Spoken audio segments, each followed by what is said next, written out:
আসসালামু আলাইকুম dear viewers. এই ভিডিওতে আমি মাইক্রোসফট ওয়ার্ডের খুবই গুরুত্বপূর্ণ একটি টুলস ফরম্যাট পেইন্টার নিয়ে আলোচনা করব। তো ভিউয়ার্স সঙ্গেই থাকুন।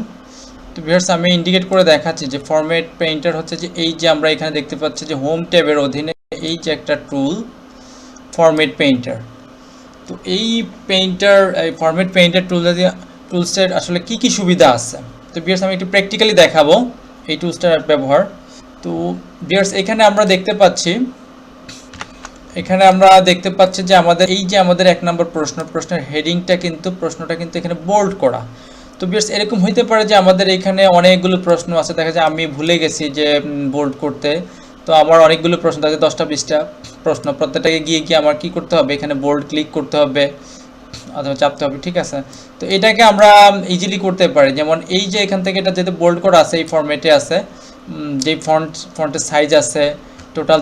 সাপোজ আমি এখানে এই যে লেখাটার ফন্টের সাইজ সহকারে এটাকে একটু ছোট করে নিলাম। তো আমার দরকার হচ্ছে ঠিক এই ফরম্যাটটা, এখানে বোল্ড আছে যা ফন্ট সাইজ আছে, যে ফন্ট সাইজ আছে যেমন 13 আছে এখানে, তো আমার এই 13 দরকার এবং এটা বোল্ডও দরকার। তো আমি এখান থেকে যে কোনো একটা অংশ সিলেক্ট করে নিলাম, তারপর ফরম্যাট পেইন্টারে ক্লিক করলাম, তারপর আমার যতটুকু দরকার ঠিক অতটুকুকে আমি এই বাম দিক থেকে বা ডান দিক থেকে অতটুকু পর্যন্ত আমি এখানে কি সিলেক্ট করে নেব। সিলেক্ট করার সাথে সাথে ভিউয়ার দেখতে পাচ্ছেন যে এইখানে যেমন 13 ছিল ফন্ট সাইজ, এখানেও কিন্তু 13 হয়ে গেছে, সেম এবং সেম বোল্ড হয়ে গেছে। তাহলে এটা কিন্তু খুবই সহজ, আমরা খুব দ্রুত এই ফরম্যাট পেইন্টারের মাধ্যমে আমরা কি করতে পারি, এটা চেঞ্জ করতে পারি। ফরম্যাট মানে হচ্ছে যে স্ট্রাকচারগুলো আছে, আমরা যে কাজটা করলাম, একটা যে ইফেক্টগুলো দিয়ে নতুন একটা যে স্ট্রাকচার দাঁড় করালাম, ওইটাই মূলত হচ্ছে কি ফরম্যাট। তো ফরম্যাট আর পেইন্টারের মাধ্যমে কি আমরা এটা রং করে দিলাম, মানে ওই ফরম্যাটটাই যাতে হয়ে যায়।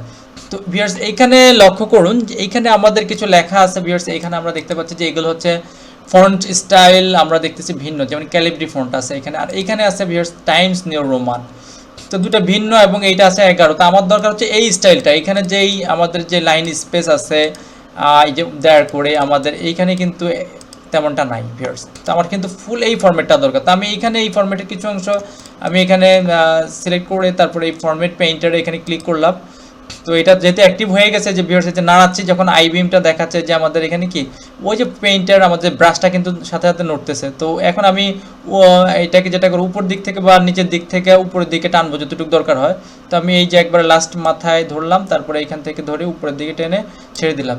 তো ভিউয়ার্স আমার কিন্তু এটা এই যে এখানে আমার কিন্তু এই ফরম্যাটে এই যে লেখার এখানে দেখা যাচ্ছে যে ফন্টের যে সাইজটা কিন্তু আমার অ্যাক্টিভ হয়ে গেছে এবং লেখার যে স্টাইলটা ছিল টাইমস নিউ এটা হয়ে গেছে। জাস্ট আমাদের যেটা হয় নাই সেটা হচ্ছে যে আমাদের যে এইখানে যে আমরা যে এই যে আমাদের লাইন স্পেসটা জাস্ট এইটা অ্যাপ্লাই হয় নাই, তবে মূল যে বেসিক যে স্ট্রাকচারটা বা যেই অপশানগুলো দরকার ছিল আমার, এগুলো কিন্তু অ্যাপ্লাই হয়ে গেছে।